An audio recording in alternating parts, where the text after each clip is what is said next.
Thanks. I'll continue with the story in multiple parts because a full 1,800-word story won't fit in a single response. Part 1. The first time the little girl reached for the motionless woman's hand, every nurse in the room quietly looked away, convinced they were about to witness another heartbreaking disappointment. The billionaire had not smiled in nearly 2 years. She had not spoken a single meaningful word since the devastating accident that stole her movement and shattered her world. The world's finest doctors had failed. Professional caregivers had resigned one after another. Even members of her own family had begun treating her like a burden instead of a person. Everyone believed there was nothing left to save. Everyone except one exhausted single father who had only accepted the caregiving job because his daughter needed school fees and a safe place to sleep. What happened after he noticed an old photograph resting quietly on the billionaire's desk changed every life inside that mansion forever. Before we continue, if you believe in kindness and second chances, please take a moment to like, comment, share, and subscribe to Kindness Nest 2.0. Your support helps these heartwarming stories reach more people around the world. Morning sunlight poured across the marble floors of the Hawthorne estate, creating bright reflections that only made the mansion feel colder. Every room looked perfect, yet the silence carried years of grief. Elena Hawthorne had once been known as one of the youngest self-made billionaires in the country. She had built hospitals, funded children's education programs, and transformed struggling communities through her generosity. Magazine covers called her unstoppable. Television interviews admired her courage. Business leaders respected her determination. Then one bright afternoon, a terrible highway collision changed everything. Although she survived, severe injuries left her almost completely paralyzed. Months turned into years as specialists arrived from around the world with promises that slowly disappeared into disappointment. Employees continued running her companies while distant relatives quietly waited for inheritance instead of hope. Several professional caregivers had accepted extraordinary salaries before leaving only weeks later. Some could not bear the emotional pressure. Others became frustrated by Elena's silence. A few treated her like another medical responsibility instead of a living human being. Every resignation convinced the household staff that no one would ever truly reach her again. Miles Carter never imagined he would walk through those enormous gates carrying nothing but a worn backpack and the tiny hand of his 7-year-old daughter, Ivy. Since losing his wife to illness 3 years earlier, every sunrise had begun with worry. He worked construction whenever work existed, delivered groceries at night, cleaned offices during weekends, and somehow still managed to prepare breakfast before taking Ivy to school. Bills arrived faster than paychecks, and every month became another impossible calculation. When an old friend mentioned the Hawthorne family needed a live-in caregiver, Miles hesitated. He had no medical degree. He had only years of caring for his late wife with patience, compassion, and endless love. The estate manager looked doubtful the moment Miles arrived. His clothes were simple, his shoes showed signs of hard work, and nothing about him resembled the polished professionals who usually applied. Yet there was something unusual about the way Ivy smiled at everyone she met. Even the strict receptionist softened after seeing the little girl politely thank the gardener for watering the flowers.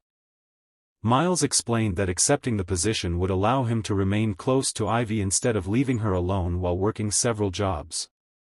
The manager reluctantly agreed to a short trial period, warning him that almost everyone before him had failed. Their new living quarters were small compared to the mansion itself but felt like a palace compared to the apartment they had recently lost. Ivy carefully placed her only stuffed rabbit on the narrow bed and looked out the window toward the beautiful garden sparkling beneath the warm daytime sky. For the first time in months, she whispered that maybe this place was where their lives would finally become better. The first meeting between Miles and Elena lasted less than 10 minutes. She sat beside a large window overlooking blooming roses, her wheelchair positioned perfectly to catch the morning light. Her expression remained distant, almost frozen. Her beautiful eyes still reflected intelligence, yet they carried unimaginable sadness. Machines quietly monitored her condition while expensive paintings decorated the walls around her. Everything inside the room spoke of wealth except the overwhelming loneliness that no amount of money could erase. Miles noticed something different from the reports he had read. Everyone described Elena as emotionally absent, but her eyes moved ever so slightly whenever birds landed outside the window. It was almost invisible, but it was there. She was still watching the world. Instead of filling the silence with unnecessary words, Miles simply adjusted the curtains to let more daylight enter the room. He placed fresh flowers near the window and quietly read a chapter from one of the books resting untouched on a nearby shelf. He did not expect a response. He simply believed every person deserved to be treated with dignity, whether they could answer or not. Over the following days, Ivy often sat nearby after school drawing colorful pictures at a small table. She never demanded attention. She simply created cheerful scenes of trees, butterflies, smiling clouds, and families holding hands beneath bright blue skies. Sometimes she placed the finished drawings where Elena could see them before happily returning to her homework. Most staff members smiled kindly but privately believed the little girl's innocence would eventually meet the same disappointment everyone else had experienced. One sunny afternoon, while carefully dusting Elena's office, Miles paused beside an elegant wooden desk. Among stacks of business documents rested a single framed photograph. Unlike every glamorous award displayed throughout the mansion, this picture showed a much younger Elena wearing ordinary jeans beside a small lakeside cabin. Standing next to her was a teenage boy holding a fishing rod while both laughed freely beneath clear daylight. The frame had been touched so often that tiny fingerprints remained visible across its edges. Something about the photograph felt deeply important. It was the only personal item positioned where Elena could see it every single day. When Miles gently picked it up to clean beneath it, he noticed Elena's eyes suddenly shifted toward the picture. It was the quickest movement he had seen since arriving. For just a brief second, a single tear slowly rolled down her cheek. It might be hidden inside the story behind one forgotten photograph. Miles could not forget the tear that appeared when Elena saw the photograph. The next morning, as bright daylight filled the mansion, he quietly placed the frame back on her desk after cleaning it, careful not to disturb its position. Instead of searching medical reports for answers, he began searching for the story behind the smiling young man standing beside Elena in the faded picture. The household staff dismissed it as an old family memory, but the head gardener remembered something different. Years earlier, Elena had spent every summer volunteering at a lakeside youth camp with her younger brother, Rowan, who had dreamed of becoming a wildlife photographer. The photograph had been taken on the day they promised never to let success pull them away from the people who mattered most. As Miles learned more, he realized that Elena's companies had continued to grow, but tragedy had slowly taken away everyone she loved.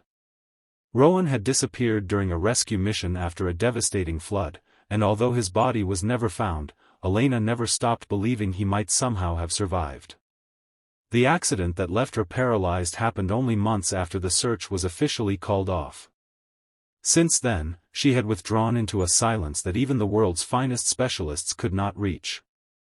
Instead of focusing only on physical care, Miles decided to rebuild the world Elena had lost. Each sunny morning he wheeled her into the gardens where birds gathered around blooming flowers. Ivy happily described the butterflies, the roses, and the clouds drifting across the blue sky. She read stories aloud, placed fresh wildflowers beside the photograph, and pinned her colorful drawings around the room. The mansion slowly felt less like a hospital and more like a home. One afternoon, Ivy noticed something everyone else missed. As she held up a drawing of a small wooden cabin beside a lake that looked remarkably like the place in the photograph, Elena's fingers trembled ever so slightly. It lasted only a moment, but Miles saw it clearly. It was the first voluntary movement anyone had witnessed in nearly 2 years. Hope quietly returned to the Hawthorne estate, and for the first time, the staff stopped speaking about Elena as someone who had already lost her future. They began wondering whether the greatest medicine had never been found in a laboratory at all, but in patience, kindness, and the simple reminder that she was still surrounded by people who truly cared.